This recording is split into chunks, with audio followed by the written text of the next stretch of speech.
넘보지 못할 거대한 제국을 건설한 합스부르크 가문의 과제는 이제 광대한 영토를 지키는 것이었습니다. 그래, 지키는 것도 중요해요. 예, 지키는 게 중요하죠. 이를 위해 고심하던 합스부르크가는 최선의 방법을 찾아냅니다.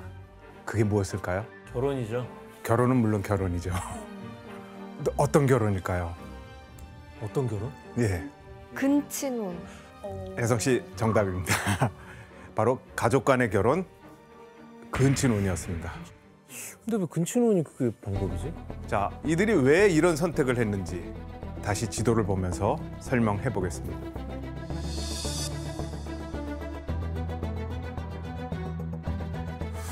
예, 합스부르크 가문의 본거지는 원래 오스트리아였다고 말씀드렸죠? 근데 새롭게 얻은 스페인과의 거리가 어떻습니까? 멀어요. 멀죠. 많이 멀어요. 예, 굉장히 떨어져 있습니다. 그래서 한 명의 왕이 이 오스트리아와 스페인을 동시에 다스리는 건 쉬운 일이 아니었습니다. 게다가 숙적 프랑스는 이제 신성 로마 제국의 그 유력 제후들과 반 합스부르크 동맹을 맺고 합스부르크를 위협하는 그런 상황이었어요. 자, 이런 상황에서는 이제 오스트리아든 스페인이든 왕이 자리를 비우는 건 너무나 위험한 일이었겠죠. 그래서 칼 5세는 스페인, 네덜란드, 이탈리아 내의 영토를 자기 아들인 펠리페 2세에게 물려주게 됩니다. 그리고 이 오스트리아와 그 일대는 자신의 동생인 페르디난드 1세에게 물려주게 되죠.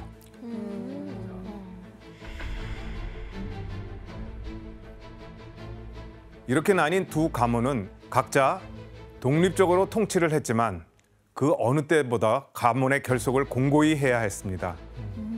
무엇보다 가문의 혈통을 끊기지 않도록 대비를 하는 것이 가장 중요했죠. 그 결과 이들이 택한 최선의 방법이 바로 자신들끼리 결혼해 혈통을 이어나갈 수 있는 근친혼이었던 것입니다.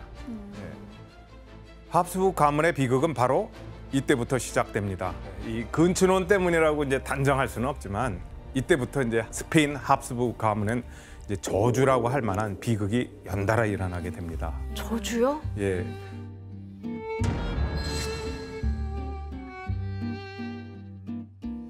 그 중에서도 이제 예술 작품으로 형상화되어서 이제 후대까지 비극의 주인공이 된 인물이 있습니다. 이 인물은 펠리페 2세와 사촌지간이었던 첫 번째 아내 마누엘라 사이에서 태어난 돈 카를로스라는 인물입니다. 이 베르디의 오페라 돈 카를로와 이제 실러의 돈 카를로스라는 이 작품 속에 나오는 실제 인물입니다. 작품이 있는 줄 알았는데 실제 주인공이 있는 줄 몰랐어요. 실제 주인공입니다. 사실 돈 카를로스는 친모인 마누엘라가 죽음과 맞바꾼 이런 아들이었지만 별로 건강하게 태어나지 못했습니다.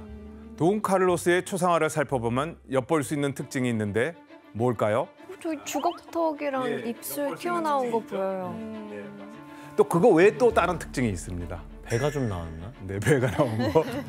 또 다른 거 한번 유심히 보면 어떻습니까? 다리가 가늘어요? 예, 다리가 좀 그렇죠? 예, 바로 다리에 이상이 있었습니다. 다리 왜요? 자, 당시 스페인 주재 오스트리아 대사는 이 돈 카를로스의 오른쪽 다리는 왼쪽 다리보다 짧다고 기록을 하고 있습니다. 그리고 돈 카를로스의 이 약간 말을 더듬는데 어떤 면에서는 이제 7살짜리 어린아이의 지능을 갖고 있었다는 기록도 남아 있습니다. 심각한데? 아니 미키 씨 돈칼로스한테 또 다른 문제도 있었다면서요? 네. 다른 문제도 있었는데 돈카를로스가 너무 폭력적이었다고 하더라고요. 어느 정도였냐면 어릴 때 삼토기를 잡아서 데워 죽이거나 아니면 마구간에 있는 말의 눈을 멀게 하는 것을 즐겼다고 하더라고요. 근데 심지어 신발 장인에게 부츠를 먹게 하고 뭐 하는 거야? 그리고 이상한 행동을 했었대요. 근데 이게 이유가 뭐냐면 스페인 기사를 보면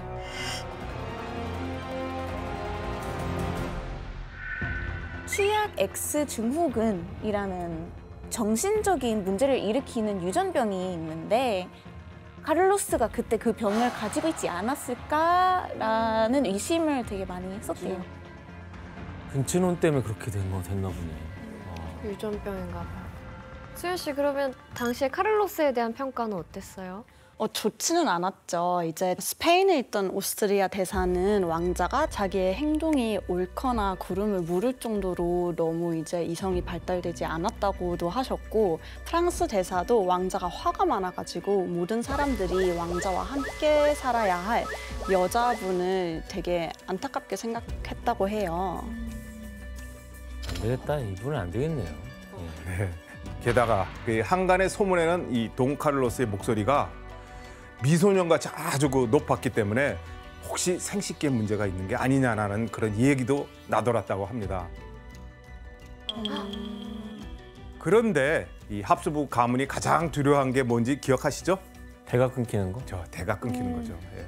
이제 그래서 이때 아버지 펠리페 2세는 한 소녀를 대상으로 돈 카를로스의 생식 능력을 시험을 하게 됩니다. 그 결과는 어땠을까요? 실패. 다행히 펠리페 2세가 우려한 문제는 없었습니다. 예, 그래서 생식 능력에는 문제가 없다는 거였죠. 자, 하지만 이 몸이 약했던 돈 칼로스는 이제 생사의 고비를 몇 번이나 넘기게 됩니다. 17살 때 돈 칼로스가 이제 계단에서 굴러서 떨어지는데 그때 부상을 입고서 이제 혼수 상태에 빠진 적이 있어요.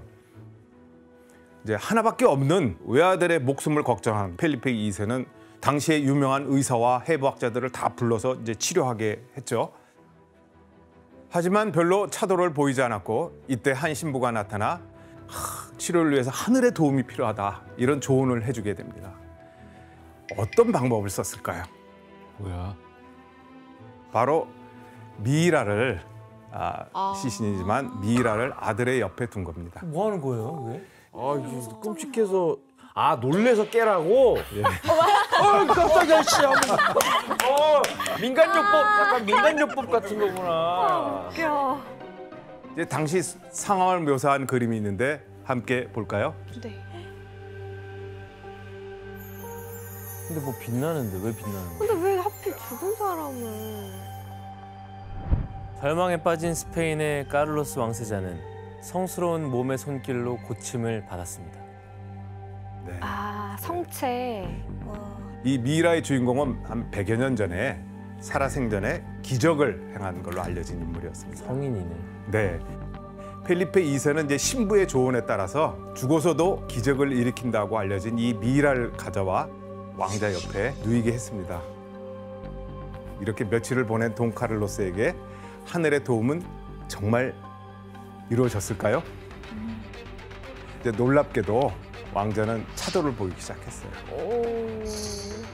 그는 이제 나중에 깨어나서 펠리페 2세 아버지에게 이 미이라의 주인공을 이 꿈에서 만났다고 말했고 후에 이 인물은 성인으로 추대가 됩니다. 그래서 산디에고라는 이 성인인데요.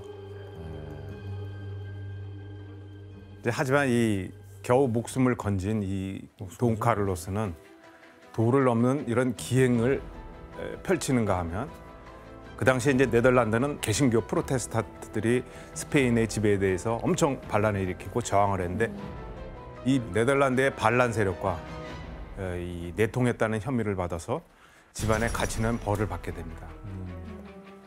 그런데 돈 칼로스의 상태는 방에 갇혀 있는 동안 이제 더 심해졌죠. 이 자신의 목숨을 끊겠다고 위협하고 다이아몬드에 독이 들었다고 그것을 막 삼키기까지 했습니다. 또한 침대를 눈으로 가득 채우고 얼음물을 대량으로 섭취하는 등 이해 못할 일들을 일삼다가 1568년 23살의 나이로 방 안에서 사망했습니다. 그리고 이때 펠리페 4세와 조카인 마리아나 사이에서 태어난 딸은 이제 간질을 앓다가 이제 죽어요. 두 아들 역시 태어난 지 얼마 되지 않아서 세상을 떠나게 됩니다. 그런 가운데 이들에게 희망이 되는 딸이 한 명 태어납니다. 희망? 예, 바로 1651년에 태어난 마르가리타 공주였습니다. 귀여워. 귀여워요. 너무 귀여운 아이. 유전병이 없는데요? 네. 자, 마르가리타 공주는 펠리페 4세가 너무나 애지중지하고 이뻐했던 딸이어서 나의 기쁨이라고 늘 불렀다고 합니다. 하지만 이제 왕손이 귀했던 펠리페 4세는 마르가리타 공주의 삼촌뻘인 오스트리아 레오폴드 1세 황제와 일찌감치 결혼시키기로 약속을 해두었습니다. 그래서 만약 자신이 아들을 낳지 못하더라도 사위이자 같은 가문의 레오폴드 1세가 스페인 왕조를 이으면 될 거라고 생각했던 것이죠. 너무 진짜 예쁜데? 비슷하다. 익숙한 예쁘게 자랐다. 네. 첫 번째는 마르가리타 공주가 5살 무렵 때, 그다음 두 번째는 8살 무렵에 그린 초상화입니다. 그리고 마지막은 15살 무렵 펠리페 4세 아버지가 죽은 그 해에 상복을 입은 모습입니다. 이렇게 마르가리타 공주가 커가는 모습을 정혼자에게 이제 확인시켜 준 것이죠. 수현 씨 이렇게 초상화를 계속 그려왔던 또 다른 이유도 있었다면서요? 네, 여기 지금 가운데 그림을 보시면은 이 궁주분 왼쪽 손에 모피가 보이시죠? 네. 네, 그게 이제 삼촌이자 남편 레오폴드의 선물인데요. 선물을 잘 받은 걸 확인시키기 위해서도 보냈다고 합니다. 중간에 그거 빼돌릴 수 있으니까. 잘 받았다. 그런데 이 초상화를 보면 마르가리타 공주 얼굴에서 눈에 띄는 변화가 나타나기 시작합니다. 아, 턱이 나오기 시작하나? 네, 맞습니다. 바로 이 턱이 점점 길어지면서 앞으로 튀어나오는 형태로 변해가고 있는 겁니다. 근데 나쁘지 않은데요? 맞아요, 예쁜데. 아, 초상화 그릴 때 좀 이쁘게 그려달라 그랬나 보다. 그걸 우리 요새 말로 뭐라고 하죠? 뽀샵. 뽀샵입니다. 예. 아, 옛날 보샵. 이는 카를 5세와 펠리페 2세 아버지 펠리페 4세의 얼굴에서 볼 수 있는 합스부르크 가문의 전형적인 턱 모양이죠. 예, 훗날 우리가 합스부르크 턱이라고 부르는 모습이 점차 뚜렷하게 나타나기 시작합니다. 교수님, 근데 이 합스부르크의 턱이 계속 해왔던 근친혼이랑 상관이 있는 거예요? 예, 그래서 그에 대한 연구가 있는데 2019년에 Annals of Human Biology라는 그 인간 생물학 연대기라는 과학 학술지에 이 합스부르크 턱과 근친혼과의 관계가 게재된 적이 있습니다. 20세대에 걸쳐서 얼굴 변형의 정도와 근친혼의 상관관계를 연구한 결과가 발표됐습니다. 혈연 관계가 있는 사람끼리 근친혼을 하면 유전자를 공유하는 비율이 높아져서 부모와 같은 유전자 형태를 계승하는 일이 훨씬 더 자주 일어난다고 합니다. 그래서 즉 근친혼을 할수록 특징적으로 나타나는 일명 합스부르크 턱이 나타날 확률이 훨씬 더 커진다는 사실을 밝혀낸 것이죠. 그리고 마르가리타 공주는 15살이 되던 해 오스트리아로 건너가 결혼식을 치르게 됩니다. 그리고 이 결혼식은 홍보물까지 발간해서 대대적으로 발표가 되는데 이 발표한 내용을 규현 씨가 한번 읽어주시겠습니까? 마르가리타, 스페인의 아이, 스페인 카톨릭 국왕 펠리페 4세의 딸, 우리가 원하는 고귀한 사람, 왕의 마음에도 들 것입니다. 기도를 받고 황제의 왕좌 옆에 앉아 결실을 맺는 통치를 하십시오. 네. 이 홍보물에서 이제 알 수 있겠지만 15살의 이 스페인 공주 마르가리타와 44살의 신성 로마 제국 황제 레오폴드 1세의 결혼은 이제 당시에 유럽의 어마어마한 큰 이벤트였습니다. 하지만 합스부르크가에 닥친 비극은 또다시 시작을 하게 됩니다. 에? 뭐야? 마르가리타는 몸이 약했지만 가문과 전 유럽의 기대에 부응하기 위해서 결혼하고 나서 계속 임신을 도전하게 되는데 21살 될 때까지 총 4번을 임신을 합니다. 근데 그중에 2번을 유산을 하는 아픔을 겪게 되죠. 아유. 하지만 대를 잇는 아들은 낳아야만 한다는 그런 압박감이 컸는지 그녀는 결국 아들을 낳지 못하고 끝내 어린 나이에 죽고 맙니다. 어떡해. 교수님 이게 근데 비극이 턱에 이런 것도 있지만 어쨌든 목숨에도 관련이 있는 것 같아요. 이렇게 단명하는 게. 예, 그렇죠. 네. 그래서 2009년 그리고 2018년 각각 이제 스페인과 미국의 대학 연구팀에서도 이 합스부르크 가문의 근친혼이 이들의 수명과 어떤 연관관계가 있는지를 밝히려고 했어요. 와. 그 결과 근친혼의 횟수가 빈번할수록 문제가 되는 유전자가 많이 나타난 겁니다. 그래서 근친혼으로 태어난 34명의 아이들 중에 약 30% 정도는 생후 1년 안에 죽고 약 한 50% 정도는 10살 이전에 사망한 것으로 발표되어 있습니다. 신기하다 그것도. 후대 학자들은 이것을 근친혼으로 인한 유전적 결함이라고 추정을 하고 있기도 합니다. 예, 카를로스 2세가 이제 후사 없이 죽자 이제 온 유럽의 초미의 관심사는 스페인 왕위 계승권을 누가 차지하느냐에 있었습니다. 프랑스와 오스트리아 가문 둘 사이의 전쟁이 시작된 겁니다.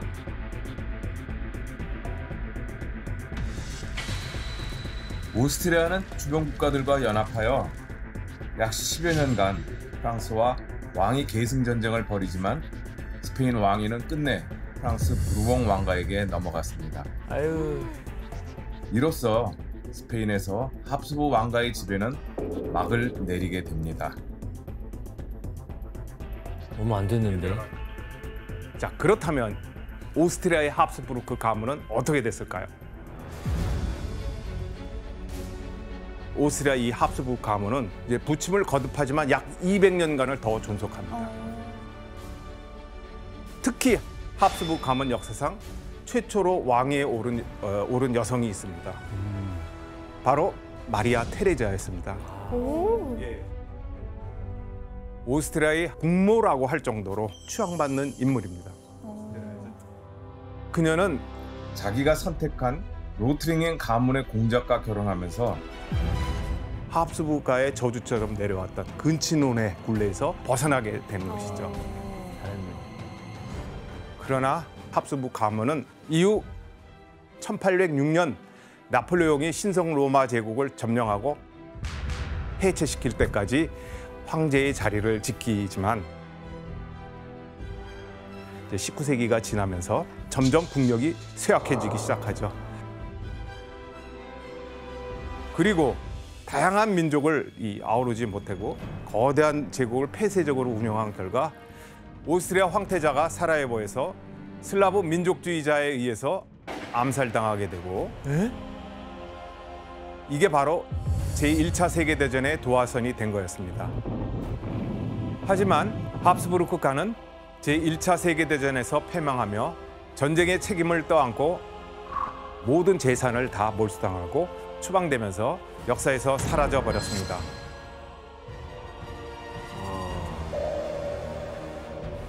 그리고